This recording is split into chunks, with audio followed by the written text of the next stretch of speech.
श्री कृष्ण अपने स्वरूप गोवर्धन के माध्यम से लौल्यता पूर्वक खा रहे थे। गोवर्धन ब्रजवासियों के प्रेम का अनुभव करने के लिए ही इस द्रुत गति से भोजन कर रहे थे। परिणाम स्वरूप वे विशालकाय और बलशाली होते जा रहे थे।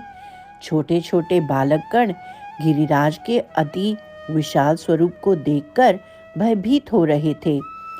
युवा हंस रहे थे और वयोवृद्ध गोपगण स्तब्ध हो रहे थे। गोवर्धन की सेवा करने वाले सभी ब्रजवासी अब प्रेम भक्ति के सागर में निमज्जित हो रहे थे।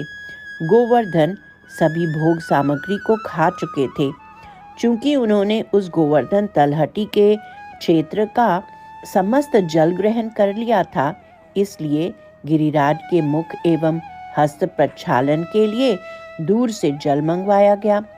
जैसे ही उन्होंने अपनी पीठ के पीछे की भूमि पर कुल्ला करने वाला प्रसादी जल उगला, तत्काल ही उस स्थान पर ऊंची हरी भरी कोमल घास दिखाई देने लगी। कुल्ला के बीच बीच में अर्थात आचमन करते समय उन्होंने कुछ बड़े बांस के दंड समूहों से अपने दांतों को साफ किया और उसके बाद प्रसन्नता पूर्वक करोड़ों पान की वाटिकाओं को एक साथ चबाया, जिससे उनके अधर ओष्ठ उगते सूर्य की भांति रक्त वर्ण के हो गए। समस्त ब्रजवासी चिंताग्रस्त होकर विचार कर रहे थे, हम इस विशाल देवता की आरती कैसे कर सकेंगे। तभी श्री कृष्ण हंसे और एक सुंदर रहस्यमय यंत्र बनाया, जो 1000 दीपों को एक साथ लेकर गोवर्धन के चारों ओर एक पूर्ण चंद्राकार के रूप में घूमने लगा। इस प्रकार से श्री गिरिराज की पूजा संपन्न हुई। अचानक गिरिराज गोवर्धन का स्वर गूंज उठा, हे नंद, तुम जो चाहो मांग सकते हो। मैं तुम्हारे द्वारा की गई इस बड़ी भारी पूजा से अति प्रसन्न हूँ। मेरा तुमसे श्रेष्ठ कोई दूसरा सेवक नहीं है। तुम कुछ भी स्पृहा कर सकते हो, मैं तत्काल ही उसे प्रदान करूँगा। जहाँ भी मेरे निमित्त प्रेम पूर्वक सेवा होती है, वहाँ मैं निश्चित ही वास करता हूँ। मैं तुम्हारी प्रेम पूर्वक सेवा के वशीभूत हो गया हूँ।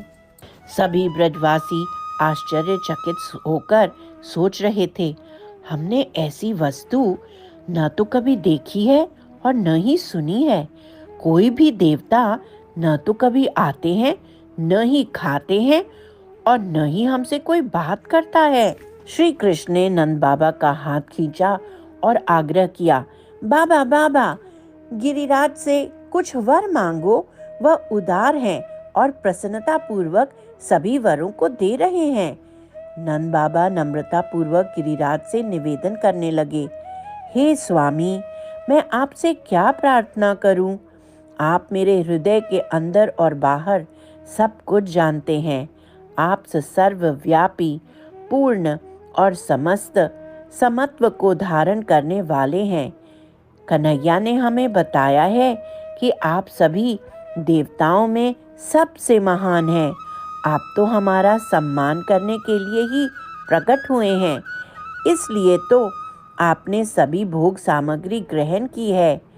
आपको देखकर सभी ब्रजवासी आश्चर्यचकित हो गए हैं। आपने मुझे अपार सिद्धि और ऐश्वर्य दिया है। आप गिरिराज ने मुझे सब कुछ तो पहले ही दे दिया है।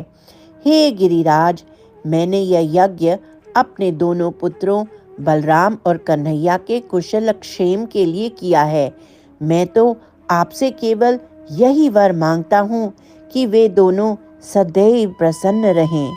चूंकि नंद बाबा ने व्यक्तिगत कोई भी आशीर्वाद नहीं मांगा, तब गिरिराज ने जोर देकर कहा, हे नंद, तुम्हारा पुत्र कन्हैया वास्तव में मुझे जानता है। तुम्हारी मेरे प्रति सेवा सफल हुई है।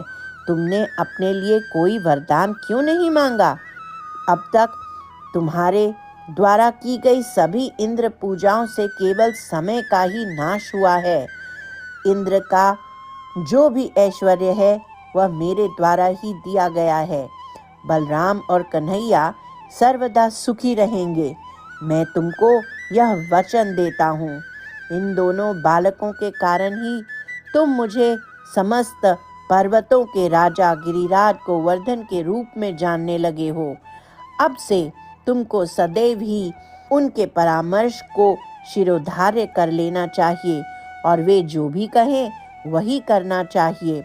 उसी समय असंख्य देवताओं ने गोवर्धन पर दिव्य पुष्पों का वर्षा प्रारंभ कर दिया।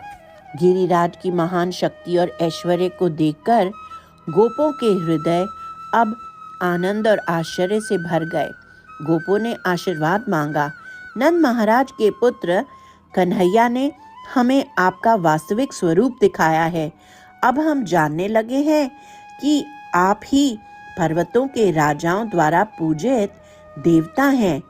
कृपा यह वरदान दें कि हमारे बंधु बांधव मित्र और गाय दिन प्रतिदिन फले फूले और प्रचुर वृद्धि को प्राप्त हों। तेजस्वी मुकुट और बाजूबंद से सुशोभित पर्वतों के राजाधिराज परम सुंदर गिरिराज गोवर्धन ने उत्तर दिया, हे ब्रजवासियों, मैं तुम में और स्वयं में कोई अंतर नहीं देखता हूँ, क्योंकि तुम मेरे नित्य पार्षद हो और मेरे इस दिव्य देह के अंगों की तरह ही हो।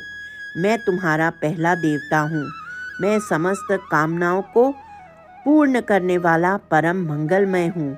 मेरे वरदान स्वरूप तुम्हारे मांगे गए सभी वर्ण पूर्ण होंगे हैं। मेरे वरदान स्वरूप ही तुम अमृत से भी अधिक स्वादिष्ट गाय का दूध पीते हो।